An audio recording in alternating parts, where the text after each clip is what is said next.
સુરેન્દ્રનગરમાં પાક નુકસાન સહાય અને ગણોત ધારા વિરુદ્ધ ટ્રેક્ટર રેલીનું આયોજન કરવામાં આવ્યું છે। પાટડીથી સુરેન્દ્રનગર સુધી યોજાયેલી આ રેલીમાં ખેડૂતોએ 192 અને 193 કલમ હટાવવાની સાથે તાત્કાલિક પાક નુકસાન સહાય ચૂકવવાની માંગ કરી છે। પાટડી તાલુકામાં 3000 થી વધુ જમીનના દસ્તાવેજો હજુ સુધી થવામાં અવરોધ છે અને ખેડૂતોને પ્રીમિયમ પણ ભરવા પડી રહ્યા છે। પાક નુકસાન અંગેની સહાય હજુ સુધી મળી નથી। મકાનોના પ્રશ્ન પણ યથાવત છે ત્યારે ખેડૂતો રામધૂન બોલાવી વિરોધ દર્શાવી રહ્યા હતા।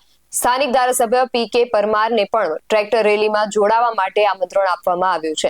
જય કિસાન।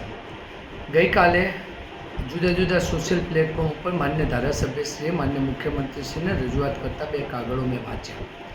મને ખૂબ ખુશી થઈ કે આખરે માન્ય ધારાસભ્યશ્રીએ સ્વીકાર્યું કે 192-93ની નોંધ અને ગરીબ પરિવારોના રહેણાંકના જે મકાનો છે એ બંને ખેડૂતો માટે આઘાતજનક છે અને ગરીબ પરિવારો માટે આ પ્રાણ પ્રશ્ન છે। સાથે સાથે હું એમને 2-4 પ્રશ્ન પણ આપના મીડિયાના માધ્યમથી પૂછવા માગું છું કે જો આપ આ સ્વીકારો છો તો જુદા જુદા ગ્રુપમાં આપના જ લાગતા વળગતા લોકોએ મેસેજ કર્યો છે કે ખેડૂત હિતરક્ષક સમિતિ ખેડૂતોને ગેરમાર્ગે દોરી રહી છે, તો આમાં સત્ય શું?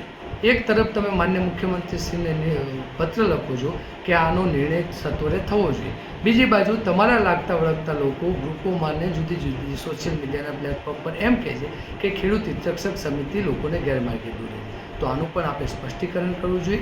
અને સાથે સાથે આ સમગ્ર વિસ્તારના 7 ગામ માટે ગણોતની નોંધ 192, 93, 94 અને K1 સિરીઝના અને પાટડી, હિંમતપુરા, નારાયણપુરા અને ખાનસરોના જે મકાનોનો પ્રશ્ન છે એ અતિથી અતિ ગંભીર પ્રશ્ન છે। આને ફક્ત ને ફક્ત એક પત્ર લખવાથી આ પ્રશ્નનો સોલ્વ નથી થઈ જવાનો।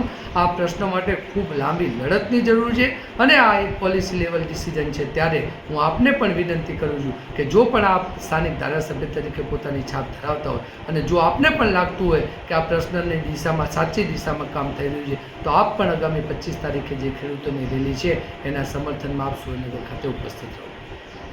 Bureau report, base scientific news, Surendranagar.